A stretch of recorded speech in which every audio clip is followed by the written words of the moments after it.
નમસ્કાર, ગુજરાત ન્યૂઝમાં આપનું સ્વાગત છે અને કરંટ ટોપિક સાથે હું છું માલવી। કરંટ ટોપિકમાં આપણે અલગ અલગ વિષય ઉપર ચર્ચા કરતા હોઈએ છીએ, પરંતુ આજનો જે વિષય છે કહેવાય ને કે દરેક લોકોની આ સમસ્યા બની ચૂકી છે, ત્યારે આજે એ જ વિષય ઉપર વાત કરવી છે, જે છે સાસુ સસરા વગરનો પતિ જોઈએ।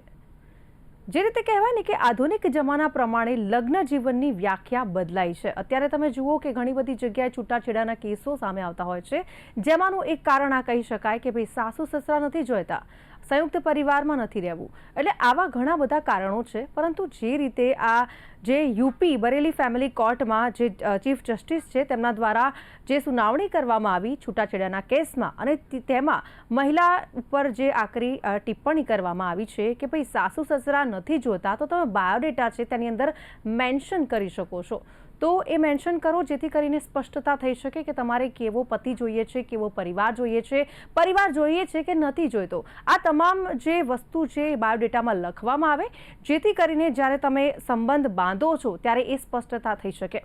તેને જ લઈને જે રીતે ચીફ જસ્ટિસ દ્વારા આ ટિપ્પણી કરવામાં આવી છે, અને અત્યારે દરેક લોકોની એ સમસ્યા બની ચૂકી છે। આપણે આ ટોક શોની અંદર એ સમજવું ખૂબ જ જરૂરી બની જાય છે કે શા માટે અત્યારની જે પેઢી છે, અત્યારની યુવતીઓ છે તે કે સાસુ સસરા સાથે નથી રહેવા માંગતા, સંયુક્ત પરિવારની અંદર એકબીજા સાથે મન મેળાપ કરીને રહેવા નથી માંગતા। શું કારણ છે એની પાછળ? શા માટે તેઓ સાસુ સસરાને બોજ માને છે? અને એવા ઘણા બધા કારણો હોઈ શકે છે, પરંતુ આપણે ચોક્કસથી એ સમજવાનો પ્રયાસ કરીશું કે શા માટે અત્યારે આ જે લગ્ન જીવનની વ્યાખ્યા છે તે બદલાતી આપણને જોવા મળે છે। તો આપણી સાથે એ જ વિશે ચર્ચા કરવા માટે ગેસ્ટ પેનલમાં જોડાયા છે ડોક્ટર સોનલ જોશી, જેઓ એડવોકેટ છે, અને સાથે છે ધર્મેશ ગામી, જેઓ સામાજિક કાર્યકર્તા છે। આ બંનેનું સ્વાગત છે કરંટ ટોપિક કાર્યક્રમમાં। જે રીતે વાત કરીએ કે અત્યારે મેં જે પ્રમાણે કીધું કે લગ્ન જીવનની વ્યાખ્યા બદલાતી જોવા મળી રહી છે, શા માટે, શું કારણ છે? ધર્મેશજી, જે રીતે સમાજની અંદર આ સૌથી મોટો પ્રશ્ન છે, અને ખાસ કરીને આ જે કિસ્સાઓ સામે આવતા હોય છે છૂટાછેડાના કારણ, જેમાં મહત્વનું કારણ એક આ પણ હોય છે કે ભાઈ મારે તમારા માતા પિતા સાથે નથી રહેવું, આવું યુવતી દ્વારા, મહિલા દ્વારા કહેવામાં આવતું હોય છે। શું કારણ છે? શા માટે આ પ્રકારની વાત કરવામાં આવે છે? અને જે પ્રમાણે હાઈકોર્ટની અંદર, માફ કરશો, યુપી બરેલી ફેમિલી કોર્ટની અંદર જે પ્રકારે કહેવામાં આવ્યું છે જસ્ટિસ દ્વારા કે બાયોડેટામાં તમે મેન્શન કરો, કઈ રીતે જોઈ રહ્યા છો? આજનો જે મુદ્દો છે એ ખરેખર સમાજ માટે ખૂબ ગંભીર સમસ્યા છે, અને આ ભારતના તમામ રાજ્યોમાં આ રીતના જે બાબતો છે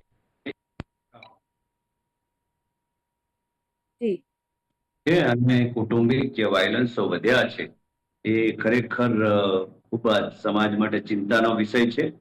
આપણે 20મી સદીમાંથી બહાર નીકળ્યા અને હવે 21મી સદીમાં આપણે છીએ, ને 21મી સદી એટલે સ્વતંત્રતાને ખૂબ મોટી પ્લેસ ને જગ્યા આપે છે, અને જેના જ કારણે જે આપણી ભારતીય સંસ્કૃતિ છે એમાં જે સાથે કુટુંબો રહેતા હતા એ કુટુંબો જ્યારે વિખરાઈ રહ્યા છે, જે રીતના આપણે તમામ બાળકોને જે જ્ઞાન આપવાની વાત હોય, સંસ્કારો આપવાની વાત હોય, એમાં ને એમાં ક્યાંક ને ક્યાંક ઉણપો છે।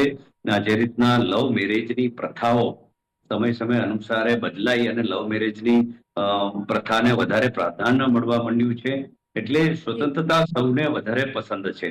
પહેલા આપણે સામૂહિક કુટુંબ, સામૂહિક વાડા, સામૂહિક એક અટકો સાથેના કુટુંબો રહેતા હતા, પણ આજની તારીખમાં આ બધી સમસ્યાઓ ખૂબ વધી છે, અને જેના કારણે કૌટુંબિક વાયલન્સો ખૂબ જ વધ્યા છે। આપ જુઓ કે ભારતની તમામ કોર્ટોની અંદર જે કૌટુંબિક ઝઘડાઓ છે એ ઝઘડાઓ પણ ખૂબ મોટા પાયે વધ્યા છે, અને લાખો ફાઇલો પેન્ડિંગ છે। જે મહિલા પોલીસ સ્ટેશનો ખોલવામાં આવ્યા છે ત્યાં પણ હજારો ફાઇલોનો ઢગલો છે। હમણાં જો સુરતની વાત કરું તો સુરતમાં કદાચ હું માનું છું કે એક નવું પોલીસ સ્ટેશન જે ખુલ્યું છે સેક્ટર 1, ત્યાં કને 8 મહિનાની અંદર 350 કૌટુંબિક ઝઘડાઓના કારણો આવ્યા। એમાં મોટા ભાગના નાની નાની બાબતોને લઈને પતિ સાથે બી નથી રહેવું એવી પણ બાબતો હતી। સાસુ સસરા અને માતા પિતાઓ જે હોય, જે સાસુ સસરાને માતા પિતા જ ગણવામાં આવે છે, એમની સાથે પણ નથી રહેવું એવી બધી બાબતો આવી, પરંતુ પોલીસના સમજાવટથી ઘણી બધી સોલ્યુશન પણ આવી શકી છે। એટલે આજકાલ જે છે એ માઇન્ડ પણ લોકોના શોર્ટ થઈ ગયા છે, અને જે કુટુંબની જે ગુલામી છે, સાસુ સસરા, નણંદ, દેર, એ બધી જે સમસ્યાઓ છે એ સંબંધો સમસ્યાઓ ક્યાંક ને ક્યાંક આજની જે જી યુવા પેઢીઓ છે એમને લાગી રહી છે. એમને સ્વતંત્રતાથી જીવવું છે. ભણતરમાં પણ ઘણો બધો વધારો બંને બાબતો એ આવ્યો છે. દીકરીઓ પણ ખૂબ ભણી ગણીને હોશિયાર થઈ રહી છે. પોતાની રીતે નોકરી મેળવી અને કમાતી થઈ છે. એટલે જે જી કુટુંબો તૂટવાની પ્રથાના કારણે આ બધી હમ સમસ્યાઓ વધી છે. અને આજની તારીખમાં આપ જુઓ કે ગુજરાતભરમાં અથવા તો મોટા મોટા શહેરોમાં જે જી વૃદ્ધોના આશ્રમો બની રહ્યા છે, વૃદ્ધોના જે આશ્રમો બની રહ્યા છે, એમાં ક્યાંક હમ ને ક્યાંક હું માનું છું કે કોઈ દીકરો જાતે મૂકવા નથી જતો પોતા માતા પિતાને, એમ કોઈ જ્યારે અપરણિત દીકરી પણ નથી મૂકવા જતી. પણ જ્યારે આ લગ્ન જીવન શરૂઆત થાય છે ને એના પછી જે કકડાટ અને માથાકૂટ થાય છે એના કારણે ક્યાંક ને ક્યાંક મજબૂર થઈ અને ઘણા બધા આપણે એવા પરિવારો જોયા છે કે જેમના વૃદ્ધો એ હમ આશ્રમમાં રહેવા માટે તૈયારી બતાવતા જી હોય જી છે કે મારા કુટુંબને સારી રીતે મારો જી દીકરો બિલકુલ અને બહુ જીવી શકે. આવી સ્થિતિ આપણે આજકાલ જોઈ રહ્યા છીએ. વાત છે જી કે બિલકુલ હવે વાત છે કે હવે સાસુ સસરા પણ નથી જોતા. એટલે જે સમાજની જરૂરિયાતો બદલાઈ, જે રીતના સ્વતંત્રતા વધી, એમ જી હવે જી કોઈને બિલકુલ કોઈ સહન જ નથી કરવું. એટલે સહન બિલકુલ ન બિલકુલ કરવું અને પોતાની રીતે સ્વતંત્ર રીતે જીવવું અને માત્ર પતિ જ સાથે જીવન જીવવું એવી હમ જે પ્રથા ઓકે ખૂબ- જી ચોક્કસ જી અટકાવવા માંગુ છું ધર્મેશજી, આપની પાસે આવું છું. સોનલબેન એડવોકેટ છે, આપની પાસેથી પૂછવા માંગુ છું. આપની પાસે તો ઘણા બધા ડિવોર્સ કેસીસ છે જે ફાઇલ થતા હશે. કયા કારણો સામે આવતા હોય છે? શા કારણથી કહેવાય ને કે સાસુ સસરા જે લગ્ન થયા બાદ પરવડતા નથી, કે પછી એમ પણ કહી શકાય કે બોજ લાગવા લાગે છે? શું એવા કારણ તમારી સમક્ષ આવે છે? કયા કારણો? મેક્સિમમ એવું હોય છે કે સૌથી વધારે ડિવોર્સમાં આ બહુ મોટું કારણ હોય છે. હસબન્ડ સાથે નથી ફાવતું એ પણ કિસ્સા હોય છે. પરંતુ ક્યાંક ને ક્યાંક પરિવાર સાથેના ઝઘડાઓ સૌથી વધારે હોય છે. એમાં હમ સાસુ અને વહુના હાઈએસ્ટ ઝઘડા હોય છે. કારણ કે જી ઘણી વખત એવું હોય કે 10% સાસુ નથી હોતી તો પાછી એમાં પાછી જેઠાણી અથવા દેરાણી આવતી હોય છે કે જેની સાથે ઝઘડા હોય છે. ઈર્ષ્યાળુ હમ સ્વભાવ અને જે જી પ્રમાણે જે ઘર ઉપર શાસન કરેલું હોય જે સાસુએ, અને વહુ આવતા એને એવું લાગે કે મારો પતિ એટલે ક્યાંક ને ક્યાંક પતિ અને પુત્ર બંને જે રોલ નિભાવવાના છે એ રોલ નિભાવવામાં એ પુરુષ હમ માટે બહુ ડિફિકલ્ટ થઈ જતું હોય છે. અને જી એ ઝઘડા એ રીતના હોય છે કે ક્યાંક ને ક્યાંક કામને લગતા બહુ હોય છે, હમ કરિયાવરને લગતા, દેજને લગતા, ટોન્ટિંગ વધારા માટે હોય છે.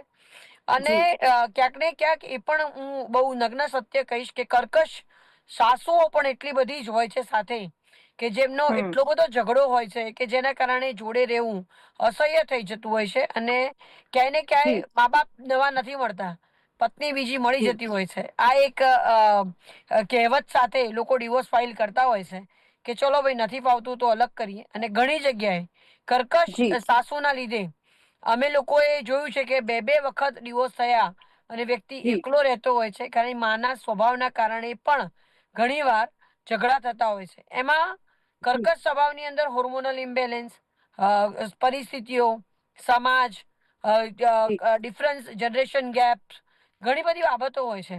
આ બધી બાબતોને મૂલવીને જોવામાં આવીએ તો ઘણી વખત એવું થાય કે બધા લોકો પોતપોતાની જગ્યાએ સાચા છે અને મા જી બાપની સેવા કરવી એ દરેક બાળકનો અને દરેક દીકરીનો ધર્મ આવે હમ છે. પરંતુ લગ્ન વ્યવસ્થાની જે પરિસ્થિતિ છે એ લગ્ન વ્યવસ્થામાં મેં પહેલા પણ સજેસ્ટ કર્યું ને આઈ હોપ કે ગવર્મેન્ટ અત્યારે આ હમ સાંભળે કે ભાઈ કુટુંબ વ્યવસ્થા કેવી હોવી જોઈએ. કદાચ એન્જિનિયરિંગ ડોક્ટરી નહીં કરે ને તો ચાલશે, પરંતુ આપણા ભારત દેશમાં કુટુંબ વ્યવસ્થા ને એક સબ્જેક્ટ તરીકે જોવામાં આવે અને એને ભણાવવામાં આવે કે કેવી રીતે જી કુટુંબ વ્યવસ્થા કામ કરે છે, તો આપણે કદાચ ઘણું કામ કરી શકીશું. ચોક્કસથી. સોનલબેન, વાત એ પણ કરવી છે કે જે રીતે યુપીને બરેલીના ફેમિલી કોર્ટના આ કેસની આપણે વાત કરી રહ્યા છીએ, એમાં સ્પષ્ટપણે કહેવામાં આવ્યું છે કે તમે બાયોડેટાની અંદર એવું લખો કે ભાઈ સાસુ સસરા ના હોવા જોઈએ. તો જે રીતે આપણે સીધે સીધું લખીએ તો થોડુંક નેગેટિવ લાગે કે ભાઈ આ તો કેવી ડિમાન્ડ છે, આ તો કેવી શરત છે. પરંતુ તેના બદલે બિલીવ્સ ઇન ન્યુક્લિયર ફેમિલી અથવા તો પ્રિફર ઇન્ડિપેન્ડન્ટ લિવિંગ લખવું એ યોગ્ય છે આપની દ્રષ્ટિએ? હું એવું નથી માનતી. ક્યાંક ને ક્યાંક પણ ઘણી છોકરીઓ એવી અમારી પાસે બી આવતી હોય છે, એ પહેલા જ કહે છે જી કે આપણે જુદા રહીશું. બીકોઝ પહેરવેશમાં ને એ બધામાં, અને ઘણી વખત એવા એક્ઝામ્પલ બી આપતા હોય છે કે અમિતાભ બચ્ચન અને એ લોકો તો ઘરમાં આટલા ઓછા લોકો હતા તો પણ એ અલગ રહે છે. એટલે કે હમ પ્રિવસીના ઇસ્યુઝ થતા હોય છે. પણ હા, તમે લખી શકો જે માલવીતે સજેસ્ટ કર્યું એ કે જી ડિફરન્ટ વસ્તુઓ છે કે પૈસાની બાબતોના લીધે પણ ઝઘડા હોય છે અને ઘણી બધી બાબતો ડિસ્કસ કરવામાં ઝઘડા નાની વાતનું બહુ મોટું સ્વરૂપ થઈ જતું હોય છે. અને જુદા રહેવાની અંદર એવું કહેવાય કે જુદા રહેવાની વાત આવે એટલે માં એમ કે મેં બાળક મોટો કર્યો, એને 22-25 વર્ષનો કર્યો છે અને હવે અત્યારે તમે લઈને જુદા જવા માંગો છો, આવું તો કેવી રીતે થાય? જ્યારે જરૂરિયાત હોય, મા બાપ ઘરડા હોય, ઘરમાં બીમાર પડ્યા હોય, ત્યારે જુદા જી જવાની વાત છે એ મૂર્ખામી ભરી છે. અને કોઈ પણ દીકરાએ માનવી ન જોઈએ ને કોઈ દીકરીએ આવી વહુ તરીકે ડિમાન્ડ પણ ન કરવી જોઈએ, કારણ કે એ પણ બહુ જરૂરી છે. અને મા બાપ જોઈન્ટ ફેમિલીમાં સાથે રહીએ. ઇવન આવા ઘણા અમે લોકો પ્રી મેરેજ કાઉન્સિલર પણ હું છું, ઘણી વાર કરતી હોઉં છું અને ઇવન લોકોને સમજાવતી પણ હોઉં છું કે વહુ ઘરમાં આવે છે તો કેવી રીતે રહેવું. ગઈકાલે મારી પાસે કેસ આવ્યો તો એ સાસુ એટલા બધા પ્રેમાળ હતા કે કમાય છે દીકરી તો એને બધું હાથમાં આપવું, બધું જ કરતા હતા, છતાં પણ દીકરી અત્યારે એવું કીધું કે મને આ તમે ગમતા જ નથી. કોઈ વસ્તુને વાતને તમે કેવી રીતે લો છો? જનરેશન ગેપ છે એટલે જનરેશનમાં પેલા એમને કંઈક બિલકુલ વાત કીધી ને એને સીધું તમે એમ કહો, તમે તો ડિમાન્ડ કરો છો. આજે બાળકી આવી ગઈ, બાળકી 5 વર્ષની થઈ ગઈ, 5 વર્ષથી અલગ એ લગ્ન જીવન વિતાવી રહ્યા છે. એટલે આવા કિસ્સાઓ પણ જોયેલ માલવી ક્યાંક ને ક્યાંક એવું કહેવા માંગીશ કે ક્યાંક ને ક્યાંક અન્ડરસ્ટેન્ડિંગ નો અભાવ અને સમજણ પૂર્વક કામ લેવું. મા બાપ તો સાથે જ રહેવા જોઈએ અને કાં તો નથી ફાવતું તો ઉપર નીચે રહેવાની વ્યવસ્થા કરવી જોઈએ. અલગ અલગ રૂમમાં રહેવાની વ્યવસ્થા કરવી જોઈએ કે જેના કારણે ક્લેશ ઓછો થાય અને ઝઘડા ઓછા થાય અને બંને લોકો એકબીજાને સમજવાનો પ્રયત્ન કરવો જોઈએ. છોકરી બે પણ તમે બીજાના ઘરે જાઓ છો અને છોકરાના મા બાપને પોતાના મા બાપ સમજીને સેવા ચાકરી કરવી અને એ લોકોએ પણ વહુ ન ગણતા જેન્યુન તરીકે દીકરી તરીકે એક્સેપ્ટ કરવી એ પણ જરૂરી છે. ઘરમાં મેડ અને કામવાળી આવી હોય એવી રીતે વહુને ટ્રીટ ન થાય અને બહુ બધા રિસ્ટ્રિક્શન લાદવામાં ન આવે એ બહુ જરૂરી છે. ચોક્કસથી. ધર્મેશજી, જે રીતે કહેવાય ને કે આ સમાજની નરવી વાસ્તવિકતા છે. અત્યારે તમે જુઓ આજકાલની જનરેશન છે એ પોતે પ્રાઇવસી ઈચ્છતી હોય છે અને એના કારણ પણ એ બની શકે છે કે એ સાસુ સસરા સાથે કે પછી જોઈન્ટ ફેમિલી સાથે રહેવા ન માંગતી હોય. પરંતુ જો પ્રોફેશનલ શબ્દોમાં લખવું એ વધારે યોગ્ય લાગી શકે છે, જેથી સામેવાળી વ્યક્તિને ખરાબ ન લાગે કે વાત છે તે સ્પષ્ટ થઈ જાય અને લગ્ન પછી કોઈ વાંધા વચકા ન પડે. શું લાગે છે આપને? પ્રોફેશનલ રીતે લખવું યોગ્ય છે? કોર્ટની જે ટિપ્પણી છે એ ખૂબ ધ્યાન રાખીને કરવામાં આવી છે. આજકાલના જે કલેશો છે, આજકાલની જે સગાઈઓ થાય છે, આજકાલના જે રીત રિવાજો છે, એમાં પણ દીકરીવાળા તરફથી ઘણી બધી ડિમાન્ડો હોય છે. તમારી પાસે શું છે શું નથી, ખેતર છે તો ખેતી નહીં કરે, પશુ છે તો એમના જે પોદરા છે એ નહીં ઉચકે. એટલે ઘણી બધી એવી બાબતોની ડિમાન્ડો જ્યારે સગાઈ કરવામાં આવતી હોય છે ત્યારે જ નક્કી કરવાની હોય છે. એ લેખિતમાં નથી આપતા, પરંતુ ઘણા બધા દીકરીના પિતા છે એ ઘણી બધી ડિમાન્ડ કરતી હોય છે, દીકરીઓ ડિમાન્ડ કરાવતી હોય છે. એ હું નથી સમજતો, પણ આખરે એ દીકરીની ડિમાન્ડ હોય છે. અને જે રીતના ઘરની અંદર જે કામવાળીની પ્રથાઓ છે, ઘરે જમવાનું ના બનાવવું, આવી સ્થિતિઓ પણ ઉત્પન્ન થઈ રહી છે. આવતા 10 વર્ષ પછી મને એવું લાગે છે કે ભારતની અંદર આ જે લગ્નની જે પ્રથા છે એ લગ્નની પ્રથા ઘણી ઓછી થઈ જશે, નહીવત થઈ જશે. અને જે કંઈ પુરુષ અથવા તો ગર્લ એ બંનેમાં કોઈ મેરેજ પણ નહીં કરે ને ઇન્ડિવિજ્યુઅલ પોતાના સ્વતંત્ર રીતે જીવવાનું નક્કી કરશે.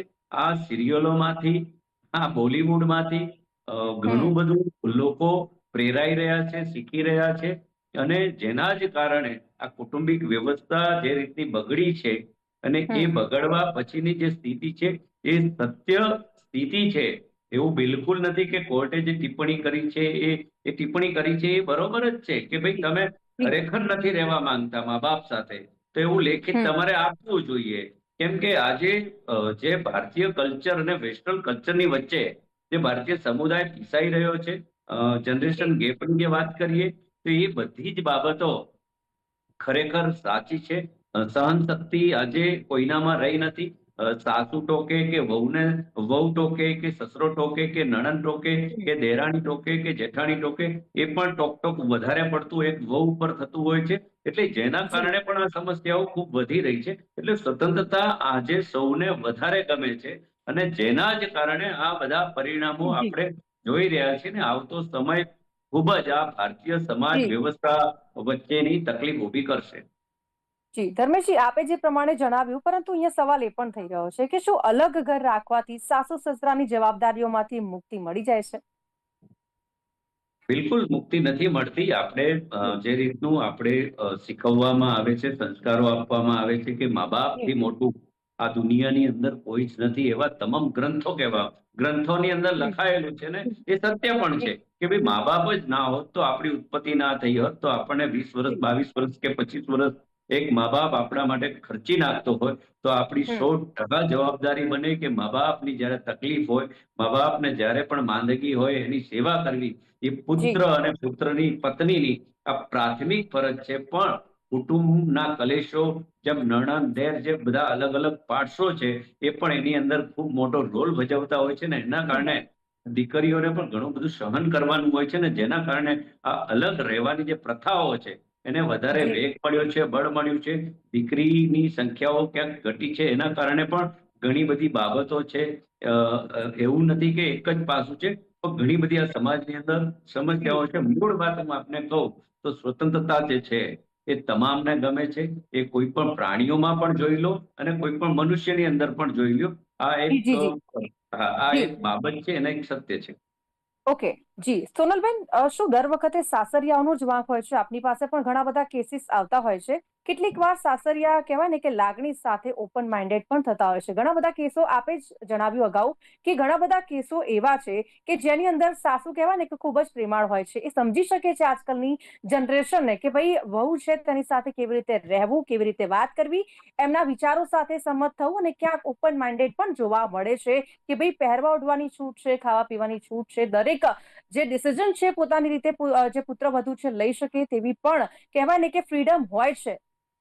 શું કહેશો સોનલબેન? શું દર વખતે સાસરિયાઓનો જ વાંક હોય છે? કારણ કે કેટલીક વખત સાસરિયા છે એ પણ લાગણી સાથે ઓપન માઇન્ડેડ એટલે કે ફ્રી માઇન્ડના હોય છે. ઘણી વખત એવું બનતું હોય છે કે જે વહુ હોય છે, પુત્રવધુ હોય છે, તે જોબ કરતી હોય છે અને સમગ્ર જે ઘરનો ભાર હોય છે ને એ સાસુ ઉઠાવી લેતી હોય છે. ઘણી બધી જવાબદારીઓ સાસુ ઉઠાવી લે છે. ઇવન એના જે બાળક હોય છે, જે કહેવાય ને કે એને પણ સંભાળ રાખતી હોય છે, દરેક કામ કરતી હોય છે ને સાથે ઓપન માઇન્ડેડ હોય છે કે ભાઈ પહેરવા ઓઢવાની છૂટ છે, જે કરવું એ કરી શકે છે, એટલે કે ડિસિઝન લેવાની પણ છૂટ આપવામાં આવતી હોય છે. શું કહેશો? ડિફરન્ટ લોકોની મેન્ટાલિટી ઉપર ડિપેન્ડ કરે છે માલવી, કારણ કે અલગ અલગ રીતેનું એમાં વ્યક્તિત્વ હોય, એ લોકો એજ્યુકેટેડ હોય, અધરવાઇઝ ઘણા લોકો એવા પણ હોય છે કે જે લોકો ભણેલા ઓછા હોય છે. હમ જી સોનલબેન. હેલો. જી જી જી અવાજ આવી રહ્યો છે. હલો, અવાજ આવે છે? જી જી સોનલબેન, કન્ટિન્યુ.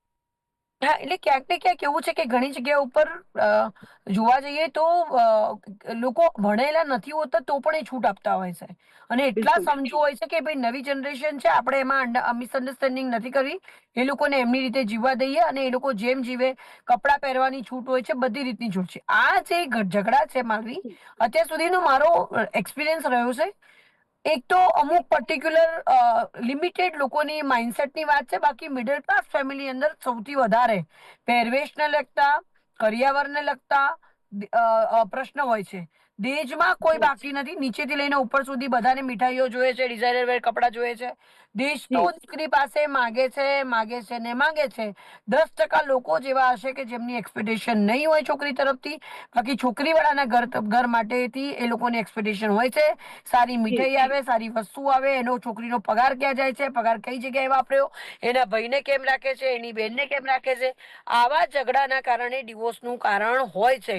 કોઈ વ્યક્તિ તમને મળ્યા પહેલા કોઈ જગ્યાએ ઇમોશનલી એનો બોન્ડ છે, એના મા બાપ છે, એના બ્રધર સિસ્ટર છે, લગ્ન થયા બાદ તમે દીકરીને વહુ તરીકે ઘરમાં લાવો છો, તમે માલિકી ભાવ તરીકે જે કરવાની કોશિશ કરો છો એ બિલકુલ અયોગ્ય છે, ને આવા ઘણા બધા કિસ્સા જોવા મળે છે. ઓકે, તો સોનલબેન, જે રીતે જો પુત્રવધુ અલગ રહેવાની માંગ કરે છે, લગ્ન થઈ ગયા છે અને પાછળથી એવું લાગે છે કે ભાઈ હવે સાસુ સસરા સાથે રહેવું મુશ્કેલ છે કે અશક્ય છે, બરાબર, પતિ આ માટે તૈયાર ન હોય તો સમાધાનના રસ્તા શું છે? સમજાવવામાં આવતા હશે ક્યાંક, કહેવાય ને કે કાઉન્સેલિંગ પણ કરવામાં આવતું હશે, શું સમસ્યા છે એક્ઝેક્ટલી તે પણ સમજવામાં આવતી હશે. બહુ ટ્રાય કરીએ છીએ, પરંતુ ઘણી વખત એવું થાય છે માલવી કે જે પ્રકૃતિ હોય ને એ જતી નથી હોતી. એ વખતે સાસુ એમ કે સારું, પણ પાછળ એટલું બધું રડતા હોય કે જોયું અમને તમારા સાસુ આટલું બધું બોલતા હતા, અમને આટલું અમારે નહીં કહેવાનું, અમારે ચૂપ થઈને રહેવાનું, અમારા ઘરમાં અમારે ડરીને લેવાનું, નહીં તો પોલીસ બોલાવશે, અમારે ક્યાં જવાનું, નથી રહેતા ડરાઈને તો છોકરો અમારો જતો રહે છે, અમે છોકરો મોટો કર્યો. એટલા મેન્ટલી સ્ટ્રેસમાં, મા બાપ પણ એટલા બધા સ્ટ્રેસમાં રહેતા હોય છે, અને છોકરીઓ ઘણી વખત એવું હોય કે પોતાના મા બાપ, મારી પાસે બે કિસ્સા છે અલગ અલગ. દીકરીના મા બાપે એવું કીધું કે અમે મિડલ ક્લાસ ફેમિલીના છીએ, અમે એની દીકરીને કેવી રીતે મોટી કરીએ, અને ત્યાં આગળ એની સાસુ એને ટોર્ચર કરે છે, મરવા તુલ્ય ટોર્ચરિંગ કરી રહી છે. હવે એ છોકરી એમ કે હું આત્મહત્યા કરી લઉં, કાં તો હું મારી દીકરીને લઈને ક્યાંક જતી રહીશ. એટલે આવા કિસ્સાઓ પણ જોવા મળે છે. પણ ક્યાંક ને ક્યાંક લોકો સમજતા નથી કે તમે કોઈ લાઈવ વસ્તુને ઘરમાં લાવો છો, પણ તમારો માલિકી ભાવ નથી, અને એને પ્રેમ, એની લાગણી તમે એને સમજો, એનો સ્વભાવ સમજો. દરેક વ્યક્તિ હોશિયાર નથી હોતું, દરેક વ્યક્તિના પગ એટલા જલ્દી ઉપડતા નથી, દરેક વ્યક્તિ કેર અને કન્સર્ન વાળું નથી હોતું, દરેકની પ્રકૃતિ અલગ છે, દરેકની મેન્ટાલિટી અલગ છે. ઘણી બધી વસ્તુઓ છે માલવી, આપણે થિંક કરવી જોઈએ અને પછી જ આગળ વધવું જોઈએ એવું માનીએ છીએ. પરંતુ આ લગ્ન જીવન કદાચ શબ્દ આવનારા સમયમાં ભૂસાઈ જશે એવું મારું સ્પષ્ટપણે માનવું છે. જી ધર્મેશજી, છેલ્લો સવાલ આપને પૂછવા માંગુ છું કે પત્ની બનવા તૈયાર છે, પરંતુ સાસરિયાઓને સ્વીકારવા માટે તૈયાર નથી. પરંતુ જો કહેવાય ને કે આજકાલની જનરેશન છે, અને આપે જે પ્રમાણે જણાવ્યું ધર્મેશજી કે આગળનું ભવિષ્ય છે ને આનાથી પણ ખરાબ આવી શકે છે, કારણ કે અત્યારથી બાળકો જે જોતા હોય છે ને એ જ શીખે છે. તમારા પરિવારની અંદર જો એ પ્રકારનું વર્તન થતું હશે, કે ક્યાંક એ પ્રકારની વાતો થતી હશે, ક્યાંક અલગ રહેતા હશે, તેમણે પણ જોયું હશે કે આગળ શું થયેલું છે, અને ત્યારબાદ જ્યારે એ મોટા થશે ત્યારે એ પ્રકારનું વર્તન એમની સાથે પણ થઈ શકે છે. એમની પત્ની પણ એવું કહી શકે છે કે ભાઈ સાસુ સસરા હશે તો નહીં ફાવે. કઈ રીતે જોઈ રહ્યા છે? નહીં, આ પેટર્ન છે એ આખી પેટર્ન બદલાઈ જવાની છે. જેમ અમેરિકન દેશો છે ત્યાં એ કલ્ચર જે રીતનું છે એ કલ્ચરને આપણે સ્વીકારવા માંડીશું. હાલ આપણે ભારતીય કલ્ચરને છોડવા નથી માંગતા, આપણે સાથે રહેવા માંગીએ છીએ. દીકરીઓની ડિમાન્ડ અલગ હોય, દીકરાઓની અલગ હોય, સાસુની અલગ હોય, સસરાની અલગ હોય, વહુની અલગ હોય, બધાની ડિમાન્ડો અલગ અલગ હોય. આ પ્રથામાંથી તમામ વ્યક્તિઓ નીકળવા જ માંગે છે, અને તમામને માત્ર ને માત્ર સ્વતંત્રતા, પોતાના ટેલેન્ટ પ્રમાણે જીવવાનું વધારે પસંદ હોય છે. અને એ અમેરિકન સિસ્ટમ જે કલ્ચર છે ત્યાંનું, એ જ કલ્ચર છે કે ભાઈ તમે વૃદ્ધ થાઓ તો સરકાર એની જવાબદારી લેશે, તમારું બાળક આટલાથી આટલું છે તો એની જવાબદારી સરકાર લેશે. એ જ રીતના ભારતીય સરકારે પણ આગળ વિચારવું પડશે. અન્યથા આપણે ભારતીય સંસ્કૃતિ કરીને જો જીવતા રહીશું તો સમાજની વચ્ચે જે વૃદ્ધોની સ્થિતિ છે એ આના કરતા ખૂબ જ ગંભીર રહેવાની છે, ગંભીર થવાની છે. એમાં કોઈ બે માલ નથી. આપણે એવું વિચારીએ છીએ કે ભાઈ આગળ તમારે પણ આ જ ભોગવવાનું છે, તો એ એવું બિલકુલ નથી. આગળની સિસ્ટમ છે એ આખી અલગ રહેશે. લોકો વૃદ્ધ હોય, સિનિયર સિટીઝન થઈ જાય, તમે સ્વતંત્ર રીતે તમારી મરજી હોય ત્યાં કને તમે જીવી શકો એવી વ્યવસ્થાના શેલ્ટરો અથવા તો આશ્રમો અથવા તો એવી જગ્યાઓ ઓપન થશે, અને ત્યાં જ છેલ્લું જીવન લોકો પોતાના સ્વતંત્રતા મુજબ ગુજારશે. એવો સમય આવવાનું હવે બહુ નજીકથી ચાલુ થવાનું છે, ને આગળના 10 વર્ષ પછી આવી સ્થિતિ રહેશે. જી જી જી, ચોક્કસથી. અહીંયા આપણે ચર્ચાની સમાપ્તિ કરીએ છીએ. થેન્ક યુ વેરી મચ સોનલબેન અને ધર્મેશજી, આપ બંને અમારી સાથે ટોક શોમાં ભાગ લીધો. કરંટ ટોપિકમાં આપે ભાગ લીધો બદલ આપનો ખૂબ ખૂબ આભાર. Thank you very much. તો જે રીતે કહેવાય ને કે પરિવર્તન એ સંસારનો નિયમ છે, પરંતુ જે રીતે અત્યારની જનરેશન દ્વારા જે ડિસિઝન્સ લેવામાં આવતા હોય છે ને એમાં પણ જ્યારે આ પ્રકારની ટિપ્પણી જ્યારે કહેવાય ને કે ફેમિલી કોર્ટ દ્વારા કરવામાં આવતી હોય છે, ત્યારે ચોક્કસપણે ચિંતાજનક બાબત છે. કારણ કે ગયા દિવસે આ જે કેસો છે આવા એ આવતા જ હોય છે, અને તેને જ લઈને હવે ચિંતાનો વિષય છે તે ચોક્કસથી દરેક લોકો માટે બની ગયો છે. આ એક સામાજિક પ્રશ્ન છે જેને લઈને અત્યારે ચિંતાઓ ઊભી થઈ રહી છે. તો હાલ કરંટ ટોપિકમાં બસ આટલું જ. ફરીથી નવા વિષય સાથે મળીશું. અત્યારે મને આપશો રજા. નમસ્કાર.